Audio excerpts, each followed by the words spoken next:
بدلے یہ نظام زرداری، کہہ دو یہ سیاست دانوں سے، یہ مسئلہ حل ہونے کا نہیں کاغذ پہ چھپے اعلانوں سے۔ اور یہ جو ہے ساحر لدھیانوی صاحب کا یہ کلام جو تھا وہ محمد رفیع کی آواز میں جو ہے وہ موجود ہے۔ بہت خوبصورت شعر، بہت خوبصورت اشعار۔ جہاں بھی ظلم اور ستم ہوتا ہے وہاں پر جو ہے وہ ساحر لدھیانوی جو ہے وہ کھڑے ہوتے ہیں، قلمی اپنے قلم کی تلوار اور دھار سے اس ظلم و ستم کسی نہ کسی صورت سے اس ظلم و ستم سے ٹکرانے کے لیے۔ یہ رات بہت رنگین سہی، اس رات میں غم کا زہر بھی ہے، اس دیس کے بچے ان پڑھ ہیں دولت کے غلط بٹوارے سے، بدلے یہ نظام زرداری، کہہ دو یہ سیاست دانوں سے، یہ مسئلہ حل ہونے کا نہیں کاغذ پہ چھپے اعلانوں سے۔ اور پھر وہ آگے جا کے کہتے ہیں چند کلیاں نشاد کی چن کر مدتوں میں وہ یاس رہتا ہوں، تیرا ملنا خوشی کی بات سہی، تجھ سے مل کر اداس رہتا ہوں۔ اور کبھی خود پہ کبھی حالات پہ رونا آیا، بات نکلی تو ہر ایک بات پہ رونا آیا۔ ساحر کا کلام کیا ہے کیا کہیں ہم، تلخیاں، اداسیاں، کرب، دکھ، غم، سچائیاں، زندگی اور حالات کی فکر و سوچ کے گہرے سائے، فلسفہ، نسائی مسائل، شوق و جنون کی کیفیات، سبھی کچھ تو اس میں پنہا ہے۔ کون سی زندگی کا ایسا رخ ہے جس پر ساحر لدھیانوی نے بات نہ کی ہو۔ جذبات بھی ہندو ہوتے ہیں، چاہت بھی مسلمان ہوتی ہے، دنیا کا اشارہ تھا لیکن سمجھا نہ اشارہ دل ہی تو ہے۔ جذبات بھی ہندو ہوتے ہیں، چاہت بھی مسلمان ہوتی ہے، دنیا کا اشارہ تھا لیکن سمجھا نہ اشارہ دل ہی تو ہے۔ عورت نے جنم دیا مردوں کو اور مردوں نے اسے بازار دیا، جب جی چاہا مسئلہ کوچا، جب جی چاہا دھتکار دیا، جب جی چاہا مسئلہ کچلا، جب جی چاہا دھتکار دیا۔ اور پھر شاعر کہتے ہیں کہ پھر نہ کیجئے میری گستاخ نگاہی کا گلہ، دیکھیے آپ نے پھر پیار سے دیکھا مجھ کو، تجھ کو خبر نہیں ایک سادہ لوح کو برباد کر دیا تیرے 2 دن کے پیار نے، مانا کہ اس زمیں کو نہ گلزار کر سکے، کچھ خار کم تو کر گئے گزرے جدھر سے ہم۔ تو ساحر لدھیانوی کی کیا جو ہے شاعری ہے، اس پر جو ہے وہ جتنی بھی بات کی جائے وہ کم ہے۔ اور میں آگے ان کو آگے بڑھتی ہوں تاکہ ساحر لدھیانوی کے حوالے سے کچھ بات بھی کر سکوں۔ تو میں بتاتی ہوں کہ ساحر لدھیانوی جو تھے، جیسا کہ میں نے بتا ہی دیا کہ وہ بہت مختصر عمر میں اس دنیا سے چلے گئے۔ اگر زیادہ عمر میں رہتے تو پتہ نہیں ہمیں کیا ادب کا کتنا بڑا سرمایہ اور دے کر جاتے وہ۔ تو آپ نے بہت سے اس چھوٹی سی عمر میں بہت سے کام کیے، کئی جرائد تھے، ان کی آپ نے ذمہ داری ادارت کی اور ان کی ذمہ داری آپ نے بہت خوبی نبھائی۔ ادب لطیف، شاہکار اور سویرا، اس میں بھی آپ ادارت کے آپ نے فرائض انجام دیے۔ آپ پروگریسو رائٹر ایسوسی ایشن کے ممبر بھی رہے۔ 1943 میں ساحر لدھیانوی لاہور منتقل ہو گئے تھے اور یہاں انہوں نے تلخیاں مکمل کی جو 1945 میں شائع ہو گئی، اور پروگریسو رائٹر ہونے کی وجہ سے نظریاتی طور پر آپ کمیونزم یا سوشلزم یا اس زمانے میں ترقی پسندانہ نظریات تھے ان سے متاثر ہوئے، اور پوری ایک نسل اس سے متاثر ہوئی، اور ان نظریات کو کچھ نے تو اس طرح سے برتا کہ وہ مذہب سے شاید دوری قرار دیا، لیکن بے شمار لوگ ایسے تھے جو مذہب سے بہت زیادہ قریب ہو گئے، اور انہوں نے جو تھا وہ مذہب کے جو ہمارے اصول ہیں اور جو ہمارے ریلیجن نے ہمیں بتایا ہے کہ کس طرح اپنے عام لوگوں کی زندگی کو بدلنا ہے اور ان کی فلاح و بہبود کے لیے کام کرنا ہے، وہ جو تھا اس نظریے کو انہوں نے اس میں محسوس کیا اور انہوں نے اس پر بات کی۔ تو بے شمار لوگ اس نظریے کے حامی صرف اس وجہ سے ہوئے کہ انہوں نے مذہب کا بہت قریب سے مطالعہ کیا ہوا تھا، اور انہوں نے یہ چاہا کہ یہ تو وہی بات کرتے ہیں جو ہمارا ریلیجن نے کہا ہے، جو حضرت محمد صلی اللہ علیہ وآلہ وسلم نے کہا ہے کہ غریبوں کا خیال رکھو، اور سماج میں جو ہے یہ جن چیزوں سے انتشار پھیلتا ہے ان کو کم کرو، غربت کم کرو، بھوک کم کرو، بے روزگاری کم کرو۔ تو ایسے ہی نظریات جو تھے ان سے متاثر تھے، اس عہد کی پوری نسل متاثر تھی جب یہ نظریاتی ترقی پسندی کا نظریہ ہمارے یہاں آیا، اور اس میں جو تھے شاعر نے بھی ایک کوئی متنازع بیان دے دیا تھا جس کی وجہ سے حکومت پاکستان کی جانب سے ان کی گرفتاری کا حکم ہو گیا تھا، تو وہ لاہور سے ممبئی اور یعنی اندھیری میں رہائش گاہ انہوں نے جا کر رہائش اختیار کی، انڈیا واپس چلے گئے، اور جہاں معروف شاعر موسیقار گلزار اور کرشن چندر سے ان کی ملاقاتیں ہوتی رہیں۔ فلمی دنیا بھی انہوں نے جب جوائن کی تو اس کا ایک بہت خاص مقصد تھا، یعنی وہ جو چاہتے تھے کہ ان کی بات، ان کی سوچ، ان کی فکر، ان کے خیالات اور عام آدمی کی زندگی میں تبدیلی اور غربت سے اپنے سماج کو نکالنا، خوشحالی اور برتری کی طرف لے کے جانا اور اپنے عام آدمی کی زندگی کی بات کرنا، ان ساری باتوں کو، ان سارے مسائل کو وہ جو اجاگر کرنا چاہتے تھے، اس کے لیے انہوں نے فلمی دنیا کا راستہ اختیار کیا، کیونکہ اس وقت یہی ایک سب سے بڑا ذریعہ تھا فلمی دنیا میں۔ ہمارے شعراء جو تھے نہ صرف روزگار کے لیے وہاں جایا کرتے تھے، بلکہ وہ جو تھے اپنے نظریات کو عام لوگوں تک، نچلی سطح تک پہنچانے کے لیے بھی فلمی دنیا کا انتخاب کیا کرتے تھے۔ سعید لدھیانوی نے بھی یہی کیا، اور وہ اپنی سوچ اور فکر کو عام آدمی تک پہنچانا چاہتے تھے اور بڑے بلند و بالا ایوانوں تک بھی پہنچانا چاہتے تھے۔ یہی وجہ ہے کہ انہوں نے اس راستے کا انتخاب کیا، اور جو تھا انہوں نے فلمی دنیا میں جو ہے انہوں نے فلموں کے لیے گانے لکھنے شروع کیے۔ 1949 میں ان کی فلم آزادی کی راہ پر سامنے آئی، لیکن وہ اتنی جو تھی وہ قابل توجہ نہیں رہی، لیکن 1950 میں ان کی فلم نوجوان جب سامنے آئی تو اس کے لکھے ہوئے گیتوں کو مقبولیت نصیب ہوئی، اور ان کے گانے ٹھنڈی ہوائیں کی دھن تو ایسی مقبول ہوئی کہ کافی عرصے تک اس کی نقل بنتی رہی۔ فلم نوجوان کے بعد ایس ڈی برمن اور سائر کی شراکت پختہ ہو گئی، اور اس جوڑی نے یادگار فلمیں منیم جی، پیاسا، اوس نمبر 44، جال، بازی، ٹیکسی ڈرائیور دی، جبکہ روشن کے ساتھ آپ کی جب شراکت ہوئی تو اس میں تاج محل اور بھیگی رات، دل ہی تو ہے، بہو بیگم، اور یہ چتر لکھا اور برسات کی رات جیسی فلمیں دی آپ نے، اور ان کے لیے نغمات لکھے آپ نے۔ خیام اور اوپینیرا ایندتا، خیام اور ایندتا روی اور جے دیو مدن موہن اور کئی دوسرے موسیقاروں کے ساتھ بھی کام کیا، اور کئی لافانی اور بے مثال نغمے زندگی کا ساتھ نبھاتا چلا گیا۔ نیا، نیلے گگن کے تلے، میں نے تو چاند ستاروں کی تمنا کی تھی، میں جب بھی اکیلی ہوتی ہوں، ابھی نہ جاؤ چھوڑ کر، ابھی تو دل بھرا نہیں، رات بھی ہے کچھ بھیگی بھیگی، دامن میں داغ لگا بیٹھے، چھو لینے دو نازک ہونٹوں کو، ملتی ہے زندگی میں محبت کبھی کبھی۔ تو بے شمار انہوں نے، ابھی میں اور آپ کے بے شمار جو گیت تھے وہ زبان زدام ہوئے، اور آپ کو بے شمار اعزازات اور ایوارڈ سے بھی آپ کو نوازا گیا۔ لینین امن ایوارڈ آپ کو ملا، پدم شری کے خطابات آپ کو جو دیے گئے، سب سے بڑے ایوارڈ تھے، کافی بڑے ایوارڈ تھے، اور آپ نے جو ہے وہ انگارے فلم، جورو کا بھائی، ریلوے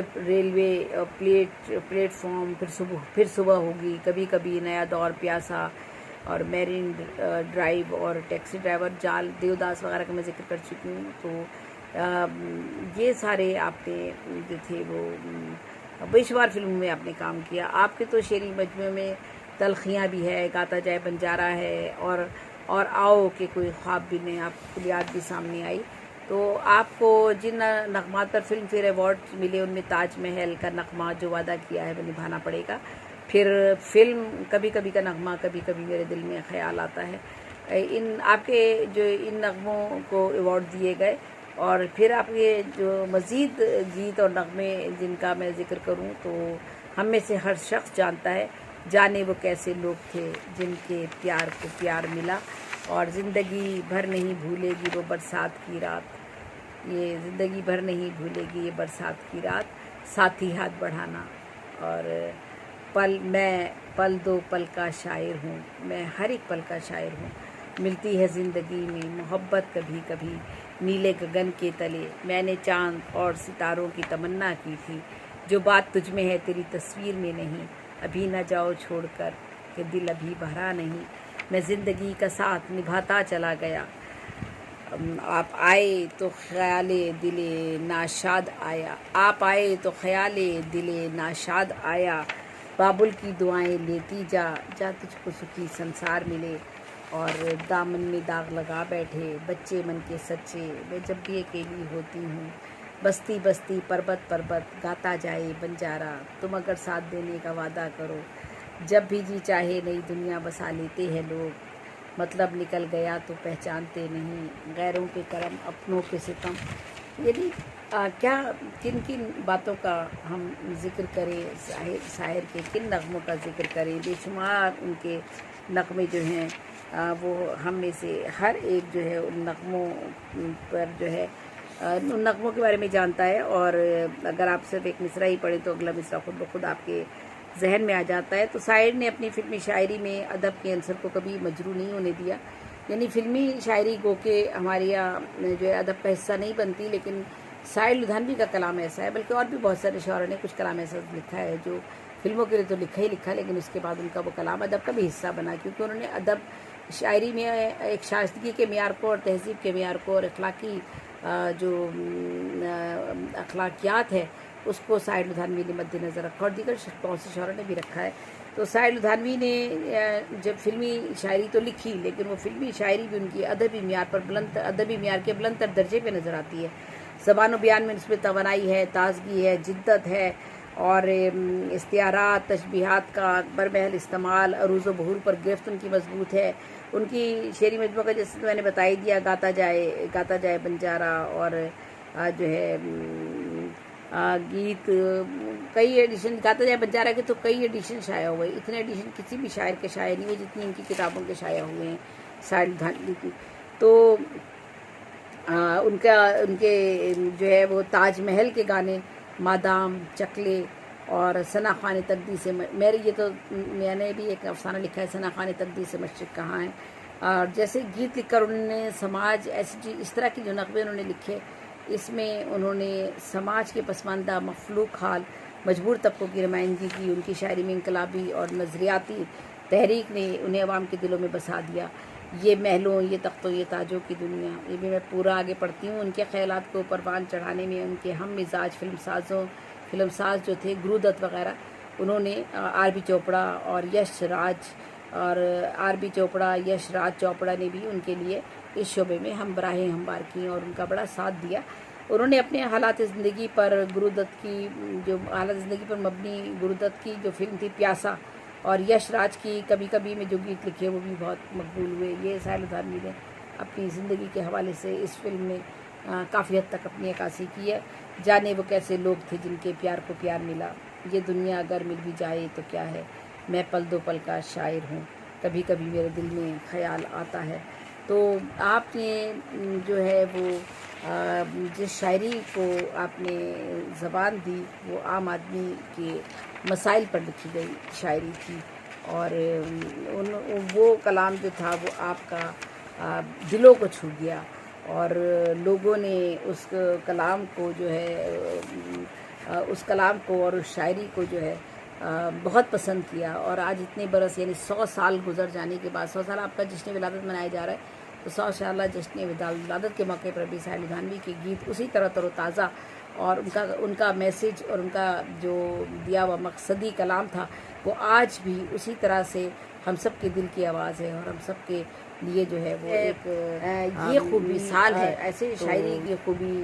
شاعری کرنا جو ہے کوئی آسان کام نہیں ہوتا۔ تو ساحر لدھیانوی نے انسان کے بنیادی مسائل جو تھے نا ان پر بات کی تھی، بھوک افلاس ہے، غربت ہے، بے روزگاری ہے، اور ظلم و استحصال ہے۔ اس کے خلاف، ظلم و استحصال کے خلاف ساری زندگی وہ ڈٹ کر کھڑے رہے۔ اور وہ کہتے ہیں کہ جو ان کی نظم ہے تاج محل، وہ تو شاہکار نظم ہے ان کی، اور یہ چمنزار، یہ جمنا کا کنارہ، یہ محل، یہ منقش در و دیوار، یہ محراب، یہ طاق، ایک شہنشاہ دولت کا سہارا لے کر ہم غریبوں کی محبت کا اڑایا ہے مذاق۔ اور پھر میں اس کو دوبارہ سے پڑھنا چاہوں گی، یہ چمنزار، یہ جمنا کا کنارہ، یہ محل، یہ منقش در و دیوار، یہ محراب، یہ طاق۔ دیکھیے عکاسی، دیکھیے کیا عکاسی کی انہوں نے۔ یہ چمنزار، یہ جمنا کا کنارہ، یہ محل، یہ منقش در و دیوار، یہ محراب، یہ طاق، ایک شہنشاہ دولت کا سہارا لے کر ہم غریبوں کی محبت کا اڑایا ہے مذاق۔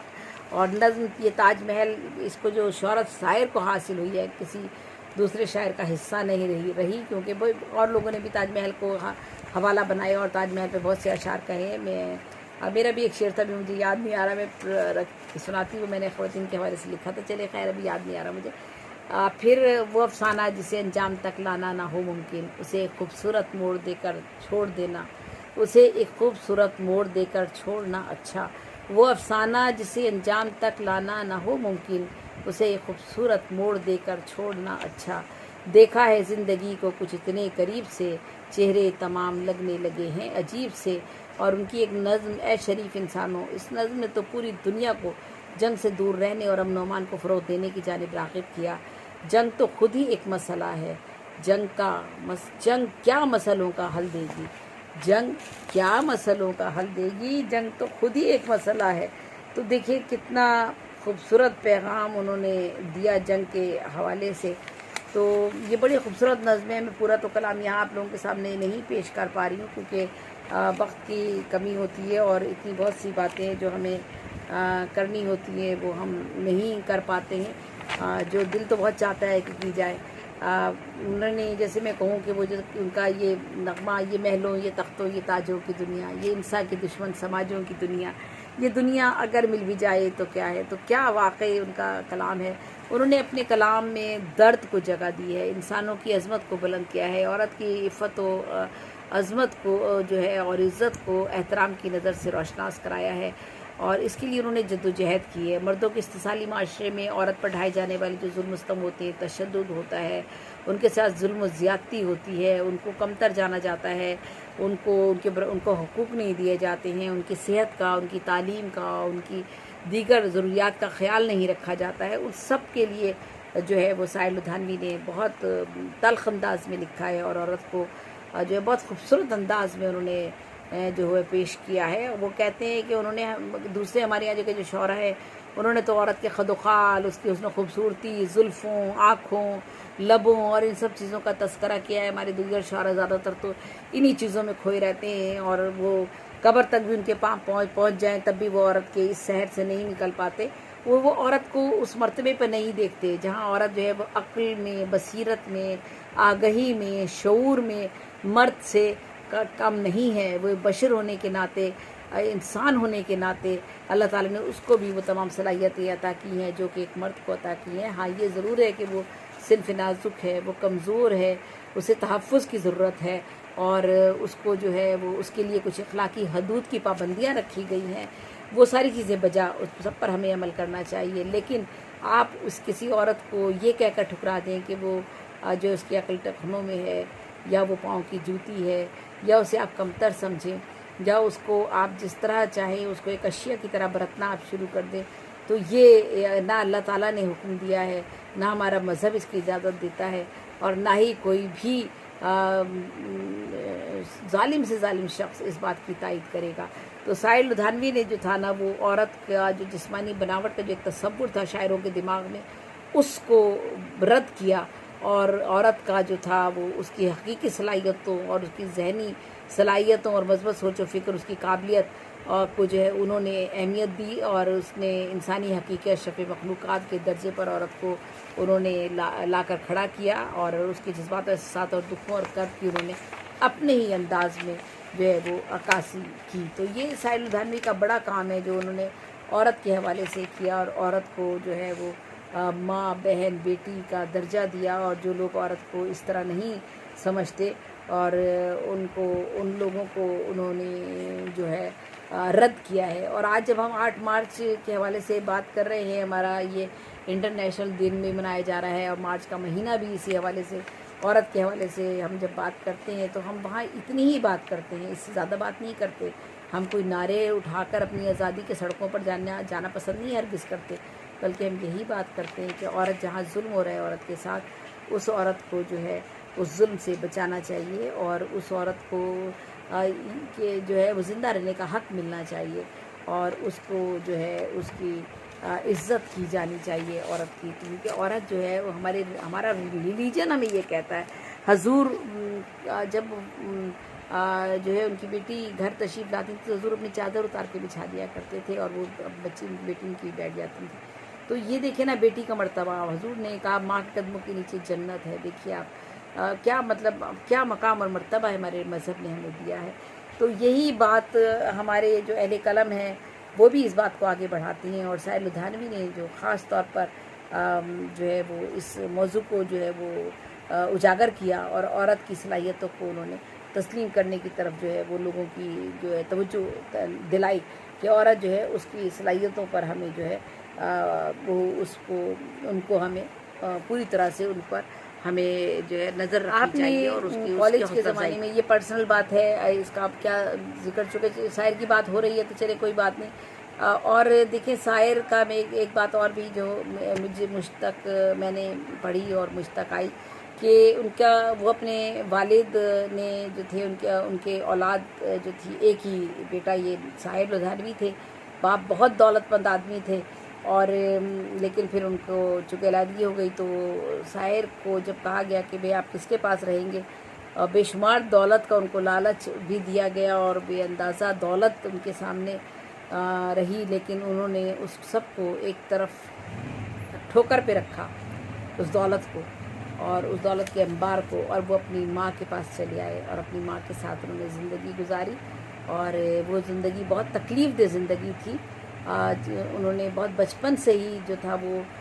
اسی وجہ سے انہوں نے جو ہے وہ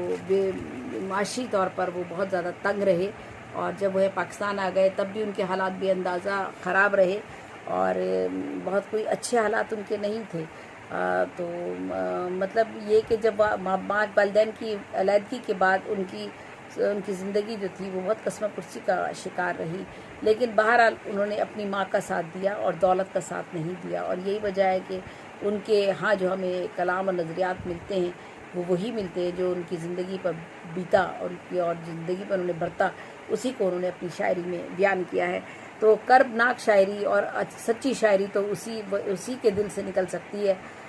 وہی کر سکتا ہے جس نے ان ساری چیزوں کو خود بھی دیکھا ہوتا ہے اور برتا ہوتا ہے. تو آپ نے کالج کے زمانے میں امرتا پریتم سے آپ کو محبت ہو گئی تھی, آپ انہیں پسند کرتے تھے, اور پھر انہی کی محبت میں آپ نے تمام عمر شادی بھی نہیں کی. امرتا پریتم جو تھی وہ پنجابی ادب کی ایک بڑی شاعرہ تھی, اور 16 سال کی عمر میں امرتا کی شادی جو تھی وہ پریتم سنگھ سے ہو گئی تھی, اور پریتم سنگھ سے ان کے 2 بچے بھی ہوئے. بعد میں پریتم سے ان کی طلاق ہو گئی, علیحدگی ہو گئی تھی. شاعر کی موت پر انہوں نے کہا, جب شاعر کا انتقال ہو گیا تو امرتا نے کہا کہ میں آج برباد ہو گئی. یہ چھوٹا سا جملہ ہے لیکن اس بات کی عکاسی کرتا ہے کہ وہ کس حد تک جو تھیں شاعر سے محبت کرتی تھیں. لیکن بہرحال وہ جو بھی حالات تھے, جو بھی صورتحال تھی, مذہبی تفاوت تھا اور بہت ساری چیزیں تھیں جس کی وجہ سے شادی ہونا ممکن نہیں تھی. تو جو بھی فیصلے اللہ تعالیٰ کرتا ہے اس میں اس کی کوئی مصلحت ہوتی ہے, اس کی بہتری ہوتی ہے. تو بہرحال پھر جب انہوں نے چاہا کہ وہ شاعر کی زندگی میں دوبارہ داخل ہو جائیں, جب جو ہے وہ ان کی اپنے شوہر سے علیحدگی ہو گئی تھی تو انہیں محسوس ہوا کہ شاید شاعر جو ہے وہ کسی اور عورت کی طرف راغب ہے, یا ان کے دل میں کسی اور عورت کے لیے محبت کے نرم جذبات, لطیف جذبات ہیں. تو یہ محسوس کر کے امرتا جو تھی واپس پلٹ گئی, اور مطلب محبت میں بھی جو ہے نا وہی ایک اتنا شائستگی والا ایک انداز مجھے نظر آتا ہے ایسے موقع پر کہ شکایت بھی نہیں کی, گلہ بھی نہیں کیا, اور واپس پلٹ گئی. اور پھر جب وہ واپس پلٹی تو امروز ایک تھے ایک